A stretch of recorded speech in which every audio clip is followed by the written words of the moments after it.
Reading passage 1 है coconut palm. Question 1 to 8 है one word only, सो हम सिर्फ वन वर्ड यूज़ कर सकते हैं। यहाँ पे है parts, description, so parts, description and उसके यूजेस क्या क्या हैं।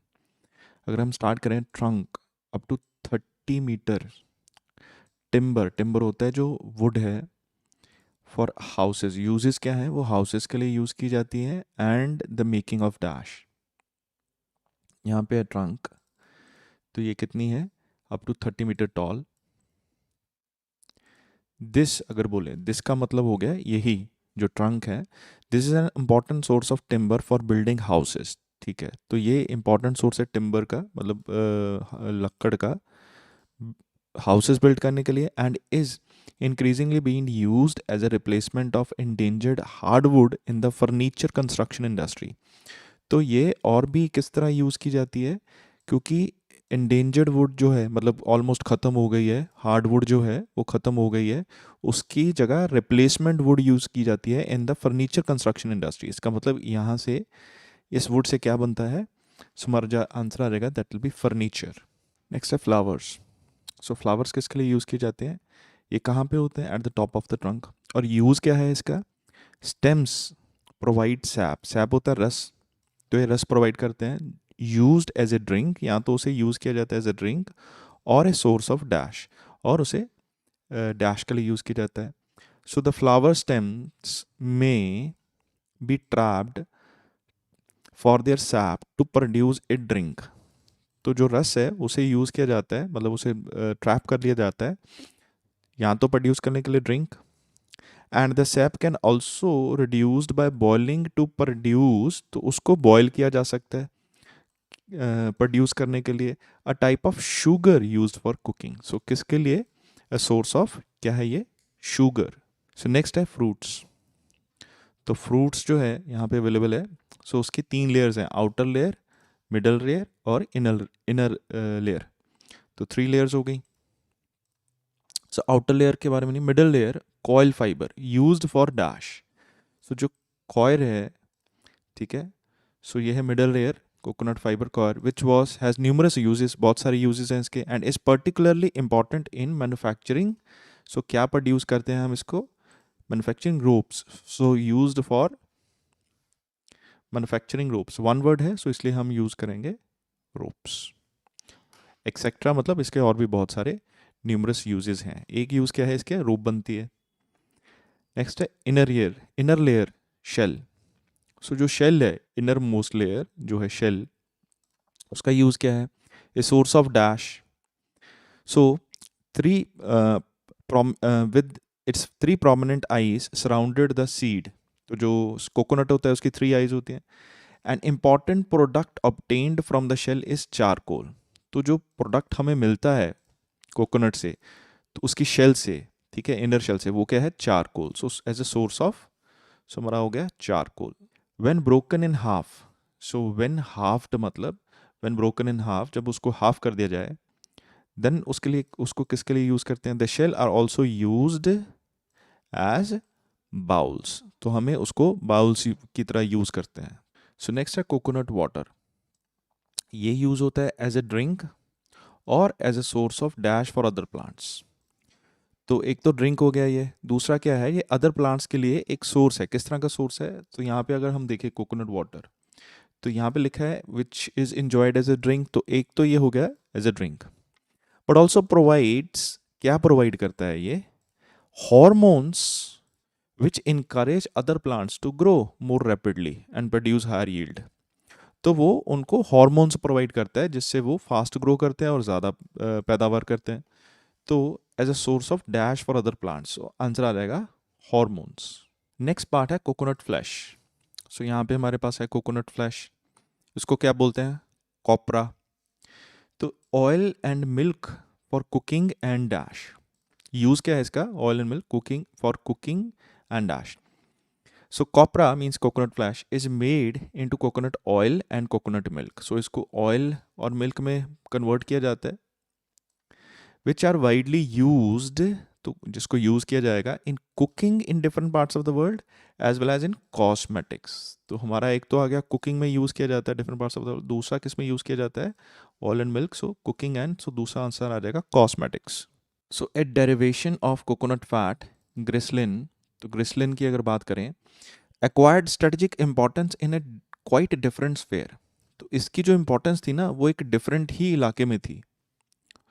As Alfred Nobel introduced the world to his nitroglycerin based invention dynamite, तो इसने अल्फ्रेड नोबल ने इसको इंट्रोड्यूस किया था अपनी इन्वेंशन में, किसमें, डायनामाइट में। सो दैट मीन्स इसको यूज़ किया गया ग्लिसरीन को as an ingredient in dynamite. Dynamite होता है जिससे बॉम्ब ब्लास्ट वगैरह करते हैं, तो इसका एक डिफरेंट ही स्फेयर में इंपॉर्टेंस थी, स्ट्रेटेजिक इंपॉर्टेंस इसने एक्वायर कर ली थी ग्रिसलिन ने, इसको एक डिफरेंट ही सेक्शन में यूज़ किया जाता था। तो ऑल्फर्ड ने इसको कहाँ पे इंट्रोड्यूस किया था, अपनी इन्वेंशन में, नाइट्रोग्लिसराइड बेस्ड इन्वेंशन में, और वो थी डायनामाइट। इसका मतलब ग्रिसलिन को किस में यूज़ किया गया, डायनामाइट में। नेक्स्ट क्वेश्चन हैं 9 से लेके 13, true false not given. So question है coconut seeds need shade in order to germinate. Germinate का मतलब होता है पैदा होना या उगना। जैसे हम किसी बीज को धरती में जब उगा देते हैं तो उसकी जड़ें निकलती हैं ना, तो उसको बोलते हैं वो बीज क्या हो गया, जर्मिनेट। सो अगर यहाँ पे पढ़े हम, literally cast on to deserts inland shores with little more than sand to grow in and exposed to the full glare of the tropical sun, coconut seeds are able to germinate and root।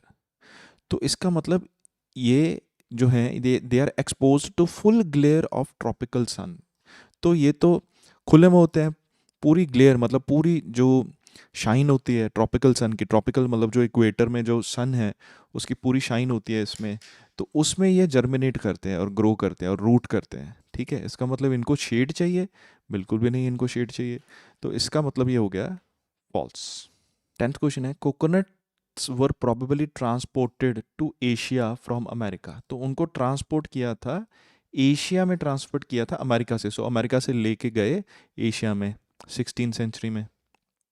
तो अगर हम यहाँ पे read करें 16th century trade and human migration, जो 16th century में trade हुआ, human migration हुई, पैटर्न्स रिवील, उन्होंने शो किया that Arab traders and European sailors are likely to have moved coconut from south and east Asia to Africa and then across the Atlantic to the east coast of America. तो इससे तो हमें यह पता लगा कि ये ट्रेड और जब ह्यूमन माइग्रेशन हुई 16वीं सदी में, तो अरब ट्रेडर्स और यूरोपियन ने ना पहले एशिया से अफ्रीका लेके गए, तो अफ्रीका से अमेरिका आया। लेकिन यहाँ पे लिखा है transported to Asia from America, America से एशिया लेके गए। यहाँ पे लिखा है एशिया से अमेरिका, पहले अफ्रीका गया फिर अमेरिका, तो इसका मतलब ये भी क्या हो गया, फॉल्स। 11th क्वेश्चन है coconut found on the west coast of America were a different type from those found in east coast. तो जो वेस्ट कोस्ट ऑफ अमेरिका में कोकोनट मिला वो डिफरेंट था, किससे, ईस्ट कोस्ट ऑफ अमेरिका से। अगर यहाँ पे हम कोई भी इंफॉर्मेशन देखें, यहाँ पे हमें ऐसी इंफॉर्मेशन अवेलेबल नहीं है, तो इसलिए हमारा ये आंसर हो जाएगा नॉट गिवन। 12th क्वेश्चन है all the coconuts found in Asia are cultivated varieties.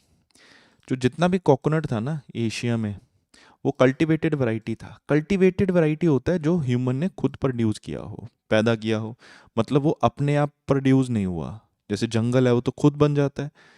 तो अगर यहाँ पे पढ़ें in Asia there is a large degree of coconut diversity. Asia में बहुत तरह की कोकोनट डिवर्सिटी है and evidence of millennia of human use, तो बहुत समय से ह्यूमन इसको यूज़ कर रहा है, इसका एविडेंस भी है।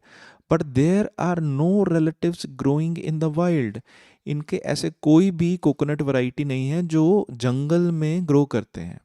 इसका मतलब ये जो सारी वैरायटी है ये कल्टिवेटेड वैरायटी है। सो इसका आंसर हो जाएगा ट्रू, ये जंगल में खुद से बनी नहीं है। लास्ट क्वेश्चन है 13th coconuts are cultivated in different ways in America and the Pacific. America and Pacific में ये कोकोनट्स को उगाया जाता है, कल्टीवेट किया जाता है इन डिफरेंट वेज, अलग अलग तरीकों से। लेकिन ऐसी अगेन हमारे पास कोई इंफॉर्मेशन नहीं है, इसलिए हमारा आंसर आ जाएगा नॉट गिवन। नेक्स्ट टॉपिक है how baby talk give infant brains A boost. कैसे जो बेबी टॉक है वो बच्चों के दिमाग को बूस्ट करती है। यहाँ पे हम चेक करते हैं नए राम की statement. Those children who listened to a lot of baby talks, वो बच्चे जो बहुत सारी बेबी टॉक्स को सुनते थे, वर टॉकिंग मोर, वो ज़्यादा बोलते थे, देन द बेबीज, उन बेबीज की कंपैरिजन में, that listen to more adult talks और स्टैंडर्ड स्पीच। इसका मतलब वो बच्चे ज़्यादा बोलते थे। कौन से बच्चे? जो बेबी टॉक को सुनते थे, उन बच्चों से जो अडल्ट टॉक सुनते थे। इसका मतलब जितना ज़्यादा बेबी टॉक बोलेंगे, जिनके पेरेंट्स हैं वो बच्चों की तरह उनके साथ बोलेंगे, तो बेबी टॉक हो जाएगी उनकी बच्चों से, वो ज़्यादा बोलेंगे। अगर वो अडल्ट की तरह बोलेंगे तो बेबी कम बोलेंगे इतना, ऐसा।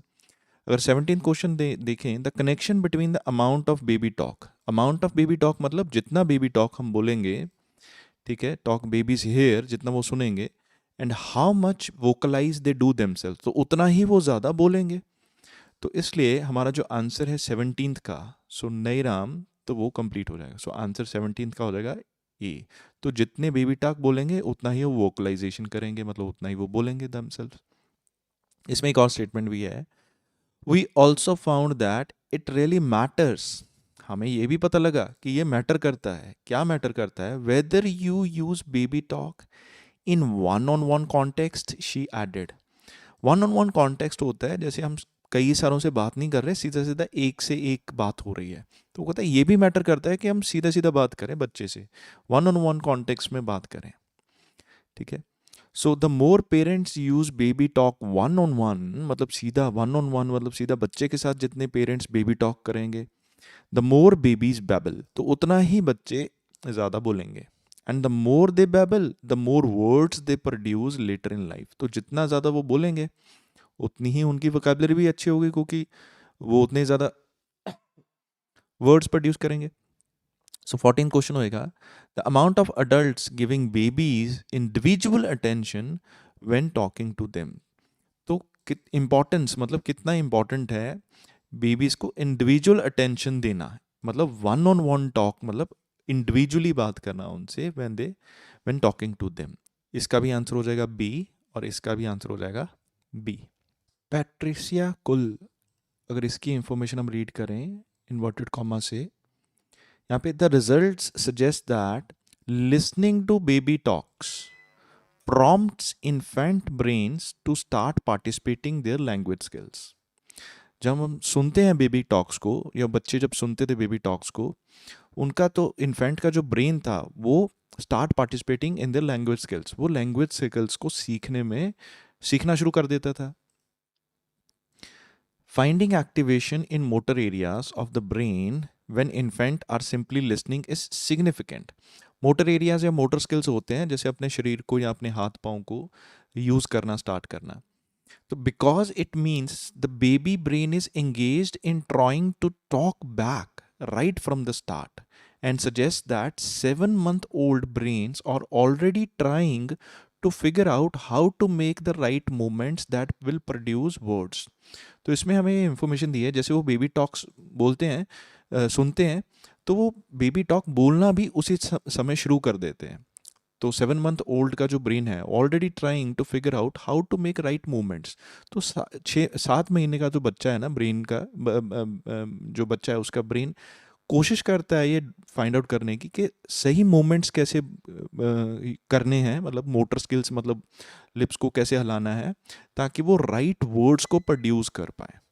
तो इसलिए हमारा ये आंसर आ जाएगा 15th का, the connection between what baby hear and their own effort to create speech, तो इसका आंसर आ जाएगा सी। 16th क्वेश्चन है, the advantage for the baby of having 2 parents each speak in different way, तो जो 2 parents अलग अलग तरीके से जो बोलते हैं उससे बेबी को एडवांटेज होता है।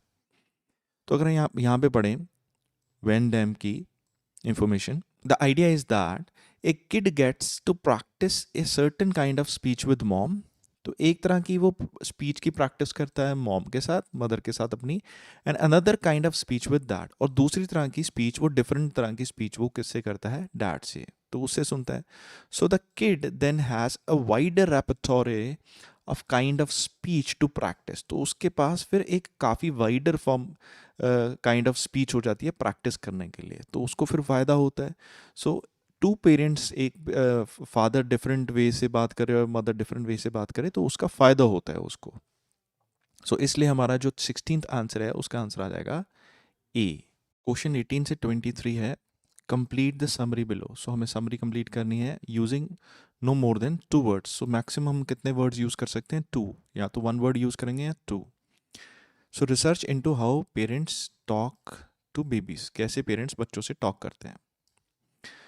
18th क्वेश्चन है, researchers at Washington State University used. So researchers ने यूज़ किया dash together with specialised computer programs. तो एक तो डैश यूज़ किया, दूसरा किया specialised computer programs to analyse, ये एनालाइज करने के लिए how parents interacted with their babies, कि पेरेंट्स हैं जो वो कैसे इंटरैक्ट करते थे अपनी बेबीज के साथ ड्यूरिंग अ नॉर्मल डे, एक नॉर्मल डे पे। यहाँ पे अगर हम पढ़ें, मार्क वैन डैम और उसके colleagues equipped parents with recording devices and special recognition software to study the way they interacted with their youngsters during a normal day. अब इक्विप्ड का मतलब क्या होता है? अगर मैं ऐसा बोलूं कि गवर्नमेंट ने डॉक्टर्स को इक्विप्ड किया with better health care devices या इक्विप किया with better health care devices, इसका मतलब ये हो जाएगा कि जो गवर्नमेंट है ना, उन्होंने डॉक्टर्स को अच्छे या बेटर हेल्थ केयर डिवाइसेस, मतलब मशीनरी वगैरह प्रोवाइड की सर्जरीज के लिए या ऐसे। तो इक्विप का मतलब हो गया उनको देना, प्रोवाइड करना, ठीक है। सो if I say I equip you with lots of knowledge, मतलब मैं आपको बहुत सारी नॉलेज प्रोवाइड कर रहा हूँ। तो इसी तरह ये जो मार्क वैन डैम है, इसने इक्विप किया पेरेंट्स को with recording devices and speech recognition software. तो यहाँ पे तो हो गया स्पेशलाइज कंप्यूटर प्रोग्राम्स हो गए, सो सॉफ्टवेयर हो गया, तो यहाँ पे आ जाएगा recording devices. The study revealed that, revealed का मतलब शो किया, that dash tend not to modify their original speech patterns when interacting with their babies. तो वो not to modify their original speech patterns, वो अपने ओरिजिनल स्पीच पैटर्न्स को modify नहीं करते थे जब वो इंटरैक्ट करते थे देयर बेबीज, अपने बेबीज के साथ। तो यहाँ पे लिखा, but we found that dads are not doing the same thing, dads सेम चीज नहीं कर रहे थे। We found that moms do exactly what you didn't expect and what has been described many times over, but dad ने वैसा नहीं किया। Dad didn't raise their pitch or fundamental frequency when they talked to kids. Generally जो mother है वो अपनी pitch को raise कर लेते हैं बच्चों के साथ बेबी टॉक्स के लिए, लेकिन जो डैड है वो अपनी पिच को रेज नहीं करते। Their role may be rooted in what is called the bridge hypothesis. तो उनका रोल क्या होता है, मतलब उसमें उसको क्या बोलते हैं? Bridge hypothesis, which date back to 1975, it suggests that fathers use less familiar language to provide their children with a bridge to the kind of speech they will hear in public. तो father वो less familiar language उनसे इसलिए बोलते हैं ताकि वो उनको उस तरह की स्पीच प्रोवाइड करें जैसे कि पब्लिक में उनको सुनने में मिलेगी। इसका मतलब जो मदर है वो अपनी पिच को हाई करेंगे ताकि वो बच्चों की तरह बोले, क्योंकि बच्चों की पिच हाई होती है और बड़ों की जो पिच है वो ग्राउंडेड होती है। ग्राउंडेड मतलब थोड़ी हैवी होती है, हाई होता है तीखी, ग्राउंडेड होता है भारी, मतलब लो होता है भारी। तो यहाँ पे आंसर आ जाएगा dads according to the idea known as the, so हमारा आंसर आ जाएगा ब्रिज हाइपोथेसिस। सो यहाँ पर आंसर आ गया bridge. According to the researchers, उनके हिसाब से हेयरिंग बेबीज टॉक, सो जब वो बेबी टॉक सुनते हैं from one parent and normal language from the other expand the baby's dash of type of speeches which they can practice.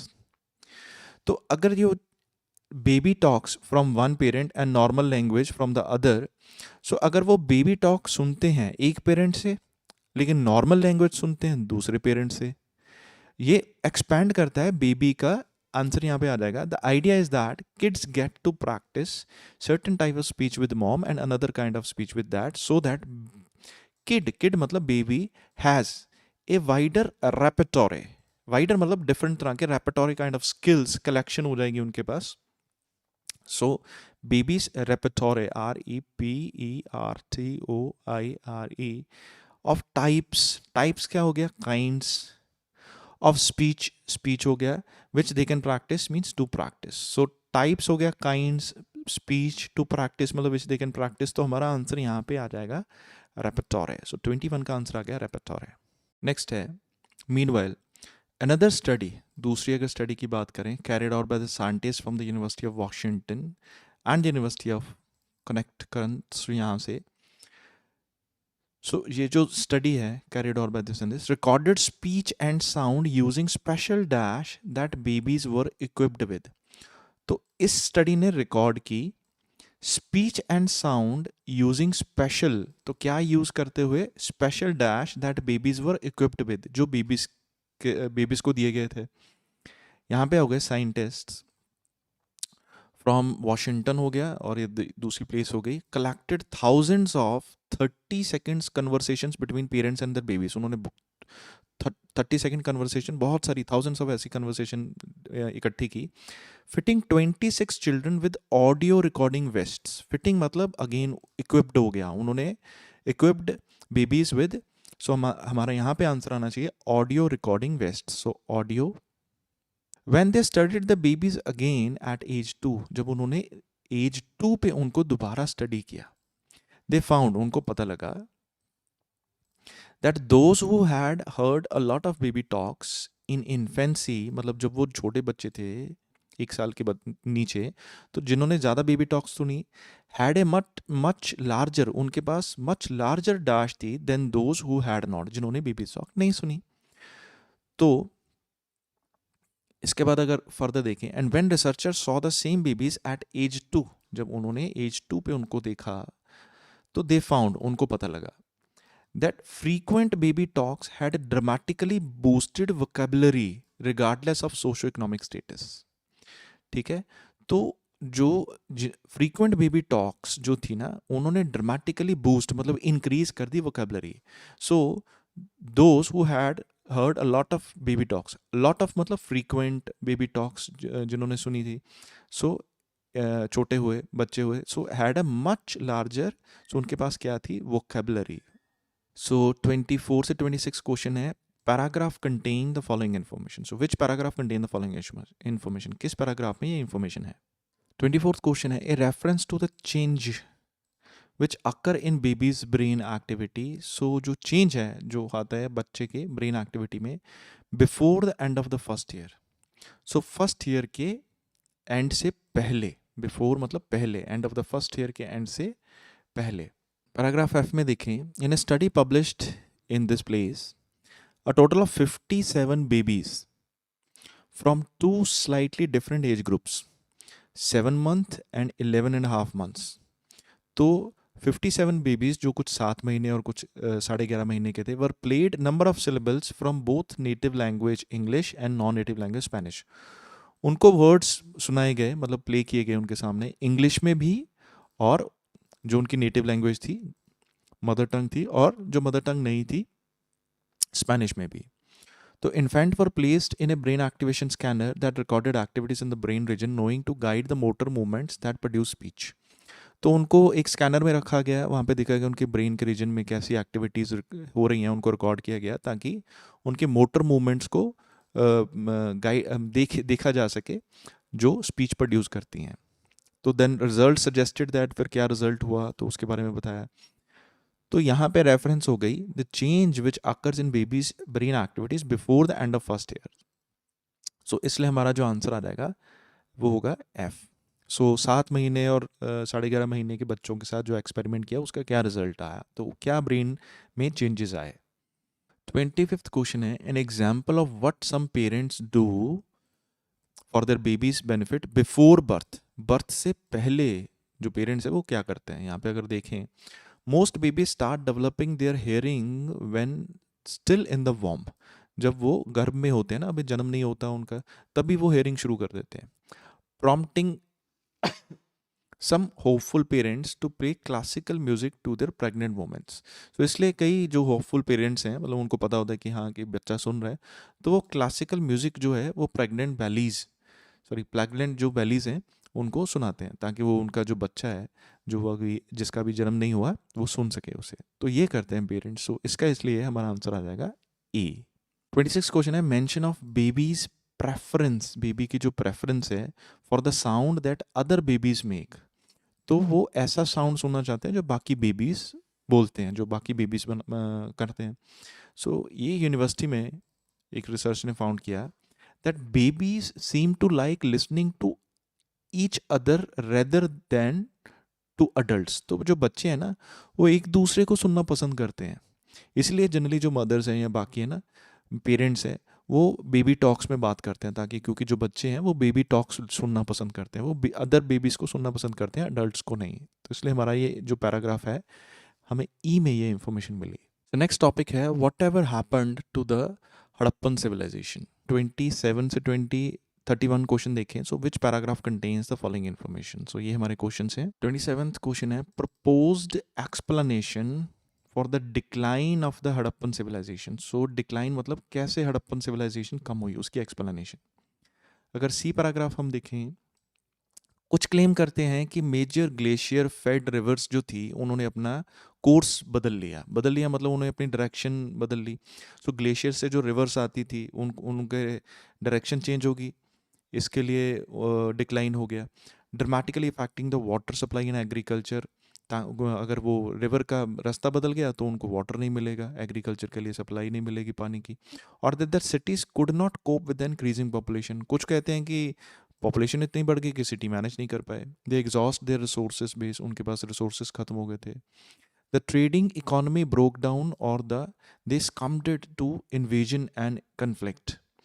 तो जो economy थी वो ख़त्म हो गई, मतलब वो रिसेशन में चले गए हो, तो वहाँ पे इन्वेजन हुआ, कन्फ्लिक्ट हुआ, लोगों ने लूटना शुरू कर दिया। And yet others that climate changes caused an environmental change that affected food and water provision. So कुछ बोलते हैं कि क्लाइमेट चेंजेस की वजह से ये हुआ, जिससे खाने पीने और पानी की जो व्यवस्था थी वो इफेक्ट हुई।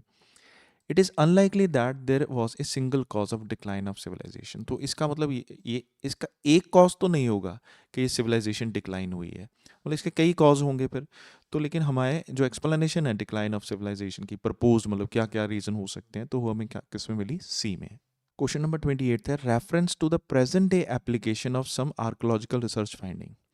तो प्रेजेंट डे में कैसे हम कुछ इम्प्लीमेंट कर सकते हैं जो हमारी पुरानी जो फाइंडिंग है उनसे कुछ सीख के।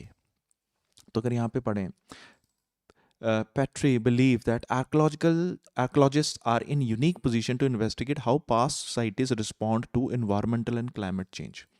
तो मतलब ये बिलीव करता है कि आर्कोलॉजिस्ट ना उन एक यूनिक पोजीशन पे पहुंच गए हैं कि हाँ कि सोसाइटीज़ जो पुरानी थी ना उन्होंने इन्वायरमेंट और क्लाइमेट चेंज को कैसे रिस्पॉन्ड किया, मतलब कैसे वो मैनेज किया उन्होंने। By investigating response to environmental pressure and threats, we can learn from the past. हम past से सीख सकते हैं अगर इसमें हम investigate करें। To engage with the public and the relevant government and administrative bodies. To be more proactive in issues such as management of administration of water supply. तो इससे अगर हम सीखेंगे ना तो हम समझ पाएंगे कि अच्छा हम मैनेजमेंट जो है वाटर सप्लाई की उसको कैसे एडमिनिस्टर करें, कैसे मैनेज करें proactively. The balance of urban and rural development, उसको कैसे बना के रखें, अर्बन और रूरल डेवलपमेंट का बैलेंस कैसे बनाएं। And the importance of preserving cultural heritage in the future, और हम कल्चरल हेरिटेज को फ्यूचर में कैसे बचा के रखें। तो पास्ट जो है आर्कियोलॉजिकल रिसर्च फाइंडिंग का प्रेजेंट डे एप्लीकेशन के बारे में बात की है, तो हम ये कैसे करें, सो ये हम सीख सकते हैं उससे। सो इसलिए हमारा आंसर आ जाएगा एच। 29 क्वेश्चन है, difference between Harappan civilisation and other cultures of the same period. तो दूसरे कल्चर्स थे सेम पीरियड के और सब पर सिविलाइजेशन के बीच में डिफरेंस क्या है। सो यहाँ पे अगर फर्स्ट पैराग्राफ पढ़ें, ये 5000 पहले हड़प्पन सिविलाइजेशन थी एशियन पाकिस्तान में। The Harappan civilisation was a sophisticated bronze age society, ये एक एडवांस ब्रॉन्ज एज सोसाइटी थी। Who built mega cities and trade internationally, जिसके पास बड़ी बड़ी सिटीज़ थी, इंटरनेशनल ट्रेड किया उन्होंने in luxury craft products and yet seem to have left almost no depiction of themselves, फिर भी उनकी कोई डिपिक्शन नहीं थी। So almost no depiction of themselves मतलब उनकी कोई डिपिक्शन नहीं थी। डिपिक्शन मतलब पता ही नहीं वो कैसे थे, क्या है क्या नहीं, मतलब उनकी कोई पिक्चर नहीं है, कुछ इमेजनरी नहीं है। But their lack of self imaginary is only part of the mystery, मतलब ये जो उनकी सेल्फ इमेजनरी का कोई अता पता ही नहीं है, ये एक ही पार्ट है मिस्ट्री का, मतलब उसमें और भी बहुत सारी मिस्ट्रीज हैं। At a time when Egyptians were carving and painting representations of themselves all over their temples, लेकिन जो इजिप्टियंस थे ना वो कार्विंग कर रहे थे। कार्विंग मतलब जैसे वो कारीगरी होती है किसी भी जैसे दरवाज़ों पे डिज़ाइंस होते हैं या कहीं पत्थर पे डिज़ाइंस बनाते हैं, उसे कार्विंग बोलते हैं। मूर्तियों पे डिज़ाइंस बनाते हैं। इजिप्टियंस का डिज़ाइंस बना रहे थे एंड पेंटिंग रिप्रेजेंटेशन कर रहे थे अपनी खुद की ऑल ओवर द टेम्पल्स। लेकिन ये जो हड़प्पन सिविलाइजेशन की है, इनकी कोई डिपिक्शन है ही नहीं, इनकी कोई सेल्फ इमेजिनरी है ही नहीं, लैक है इसका। मतलब हमें पता ही नहीं लगता ये कैसे हुआ, क्या है क्या नहीं। तो अदर कल्चर्स जैसे इजिप्टियंस हो गए, उससे डिफरेंट था हड़प्पन सिविलाइजेशन। तो ये डिफरेंस था उनमें, क्योंकि उनकी कोई डिपिक्शन है ही नहीं, पता ही नहीं, उनकी कोई पेंटिंग ही नहीं है अवेलेबल, उनकी कोई कार्विंग की नहीं। तो इसलिए हमारा आंसर आ जाएगा ए। नेक्स्ट है डिस्क्रिप्शन ऑफ सम फीचर्स, कुछ फीचर्स के बारे में बताना है ऑफ हड़प्पन अर्बन डिज़ाइन, जो हड़प्पन के अर्बन डिज़ाइन के फीचर्स के बारे में। अगर हम यहाँ पे देखें, एज पॉपुलेशन इंक्रीज, जैसे ही पॉपुलेशन बढ़ी, cities were build that had great baths, craft workshops, palaces and halls laid out in distinct sectors. तो जैसे जैसे पॉपुलेशन बढ़ी, ये सब कुछ उन्होंने बिल्ड किया। Houses were arranged in blocks and wide main streets, blocks में हाउसेस बनाए, बड़ी बड़ी स्ट्रीट्स बनाई and narrow alleyways. And many had their own wells and drainage system, बहुत के पास अपना खुद का कुआं और ड्रेनेज सिस्टम था। It was a much a very thriving civilisation, thriving होता है ग्रोइंग, वो काफ़ी ग्रोइंग सिविलाइजेशन थी। तो ये हम कुछ फीचर्स हैं हड़प्पन सिविलाइजेशन अर्बन डिज़ाइन के, उनके पास ऐसे बिल्डिंग्स थी, ड्रेनेज सिस्टम थे, खुद का वेल था। सो 30th का आंसर आ जाएगा बी। सो 31st क्वेश्चन है reference to the discovery of error. Error का मतलब होता है गलती। Made by previous archaeologist, so previous archaeologist ने कुछ गलती की थी। तो यहाँ पे अगर हम पढ़ें, so archaeology sites were not where they were suppose to be, archaeologic sites थी जो वो वहाँ पे नहीं थी जहाँ पे वो होनी चाहिए थी। Completely altering understanding of the way that region was inhabited in the past. तो उनको उनकी जो अंडरस्टैंडिंग थी ना वो गलत थी, वो चेंज हो गई थी कि पहले समय में लोग कैसे रहते थे, मतलब कैसे घर थे उनके। When they carried out survey of how the large area was settled in relation to the source of water, they found inaccuracies in the published geographical locations of ancient settlements ranging from several hundred meters to many kilometers. जब उन्होंने carry out किया ना survey, when they carried out survey, उन्होंने जब survey किया of how large cities were settled, कैसे large cities settle हुई थी in relation to source of water, तो वो पानी के हिसाब से। दे फाउंड इनएक्यूरेसीज, उन्होंने उनमें गलतियाँ उन्हें मिली in the publish geographical locations, जो पब्लिश थी ना जोग्राफिकल लोकेशन, यहाँ यहाँ पे वो सेटलमेंट थी वो गलत थी। ठीक है, ranging from several 100 metres to many kilometres, कुछ 100 मीटर्स के डिफरेंस से लेके किलोमीटर तक उनकी जो जोग्राफिकल लोकेशन गलत थी। तो इसका मतलब यहाँ पे हमें उनका डिस्कवरी हुई एरर्स की, प्रीवियस आर्कोलॉजिस्ट के जो डाटा था उसमें। सो इसलिए हमारा ये आंसर आ जाएगा डी। क्वेश्चन नंबर 32 से 36 है। सो समरी को कंप्लीट करना है, no more than sorry only one word, so हम सिर्फ एक वर्ड यूज़ कर सकते हैं। 32 क्वेश्चन है, by collecting the dash of snails and analysing them they discovered the evidence of change in water level in a dash in the region. So by collecting the dash of snails, तो उन्होंने क्या collect किया था Snell's का। ठीक है, तो यहाँ पे अगर हम देखें तो यहाँ पे हमें मिल गया वर्ड स्नेल्स। तो गैदर्ड हो गया कलेक्टिंग, तो कलेक्टिंग क्या, शेल्स ऑफ मेलोनेटी ट्यूबिकुलटा स्नेल्स, तो ये एक नाम होगा, ठीक है, स्नेल का। तो शेल्स ऑफ स्नेल, तो हमारा जो आंसर यहाँ पे होना चाहिए by collecting the shells of snails. They discovered evidence of change in water level in a dash in the region, so उन्होंने डिस्कवर किया एविडेंस किसका, चेंज इन वाटर लेवल में जो चेंजेस आए in a dash in the region. So region में dash में water level में जो चेंजेस आए वो डिस्कवर किया उन्होंने। सो उन्होंने इकट्ठे किए शेल्स स्नेल के from the sediments of ancient lake, so जो पदार्थ थे एंशियंट लेक में वहाँ से उसको स्नेल के सेडिमेंट शेल्स मिले, और उसने जो केमिकल एनालिसिस किया as a means of tracing the climate history of the region. तो उसने देखा कि इसकी क्लाइमेट हिस्ट्री क्या होगी रीजन की, तो वो शेल्स से पता लगा उसके स्नेल्स के। As today the major source of water into the lake is likely to have been the summer monsoon. तो जो मेजर सोर्स था वाटर का वो क्या था लेक में, क्या था, समर मानसून था, मतलब समर में जो गर्मियों में मानसून होता था। तो वहाँ पे तो रिज अगर हम थोड़ा इसको से समझें तो हमें पता लगेगा कि उसने कलेक्ट किए शेल्स स्नेल के और एनालाइज किया उनके, ये वो उन्होंने डिस्कवर किया evidence of change in the water level in a dash in the region. So यहाँ पे आंसर आ जाएगा लेक। तो लेक में वाटर लेवल के जो चेंजेस हैं कब हो, कैसे पानी इंक्रीज डिक्रीज हुआ, तो वो उनको उससे पता लगा। This occurred when there was less dash than evaporation. तो ये उन्हें तब पता लगा जब वहाँ पे लेस डैश था एवेपोरेशन से, मतलब एवेपोरेशन ज़्यादा थी, ये कम था। तो अगर फर्दर पढ़ें, but we have observe that there was an abrupt change about 4100 years ago. कुछ चेंज हुआ अजीब सा।